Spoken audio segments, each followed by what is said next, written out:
In the late summer of 1587, more than 100 English settlers arrived on the shores of Roanoke Island, a stretch of land along the coast of what is now North Carolina. They were not the first to attempt settlement there, but they would become the most infamous. These men, women, and children families seeking a new life were led by John White, who had been appointed governor of the new colony. Their mission, to establish England's first permanent foothold in the New World. But 3 years later, when ships finally returned to check on the colony, not a single soul remained, no bodies, no evidence of a struggle, no sign of disease or starvation, just one word carved into a tree, CROATOAN. The story of the lost colony of Roanoke has become one of America's oldest and most enduring mysteries. What happened to the settlers? Were they attacked? Did they starve? Did they integrate with local tribes? Or was there something more chilling at play? John White had left the colony in late 1587, just months after their arrival, returning to England for supplies. His departure was meant to be brief, but war with Spain erupted, and all available ships were commandeered for national defense. It wasn't until 1593 long years later that White was finally able to return to Roanoke. When he arrived, he found the settlement eerily deserted. The fort was dismantled, not destroyed, and there were no signs of violence. The only clues were the word CROATOAN etched into a post and the letters CRO carved into a nearby tree. White had instructed the colonists that if they were forced to leave or were in danger, they should carve a Maltese cross into a tree nearby. No such cross was found. White took CROATOAN to mean that the settlers had moved to CROATOAN Island, now known as Hatteras Island, home to a Native American tribe friendly to the English. But bad weather and damaged ships forced White to abandon his search. He returned to England and never came back. The fate of the Roanoke colony was sealed in silence. Since then, countless theories have emerged. Some historians believe the settlers did indeed integrate with the Croatan people.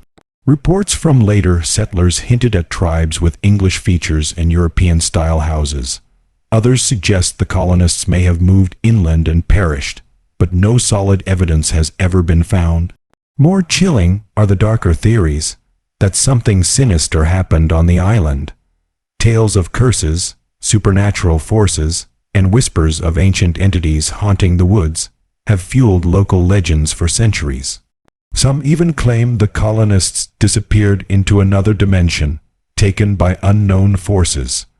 There were also rumors recorded in the journals of early explorers that strange lights and voices were seen in the forests around Roanoke. One legend told of an English settler who returned years later claiming to have escaped from a village where spirits walked among the living, and the wind carried the voices of the dead. In the early 1600s, Jamestown settlers heard stories from local tribes about a group of white people who had come before them, people who had been driven mad and wandered into the woods, never to be seen again. Were these the last echoes of the Roanoke colonists? In 1937, the so-called Dare Stones were discovered, a series of rocks allegedly carved by Eleanor Dare, John White's daughter and mother of the first English child born in the New World, Virginia Dare. The stones claim to recount the settlers' tragic fate, but most historians now consider them forgeries.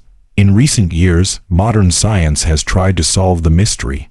Archaeologists have found some tantalizing clues, English artifacts in areas where the settlers may have fled. But the findings are sparse and inconclusive.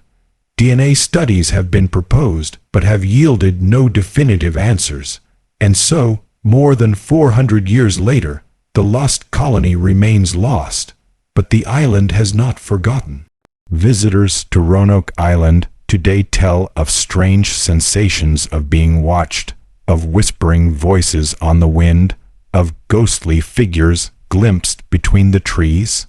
Some even claim that at night, if you stand quietly in the ruins of the old settlement, You can hear the faint cries of the colonists calling for help that never came. One tourist described walking alone near the reconstructed fort and seeing a woman in colonial dress standing among the trees. She vanished before his eyes. Another claimed his recording equipment picked up a voice whispering the word CROATOAN when no one was near. Historians dismiss these stories as local lore, but the legends persist, handed down through generations, growing darker with time. Why did the colonists leave no trace? Why carve a single cryptic word and then vanish forever? Was it simply a case of survival, fleeing to join allies in the face of hunger and isolation? Or did they fall victim to something more terrifying, something beyond our understanding? We may never know. The sea has claimed much of the original island. Time has worn away what few physical clues may have remained. The forest is thick with silence now, hiding secrets beneath its roots. But the mystery lives on in every rustling leaf, every gust of wind, every shadow that falls across the trees. Somewhere, in the whispering dark of Roanoke, the lost voices still call, and the word carved into the wood still lingers, the only message left behind: CROATOAN.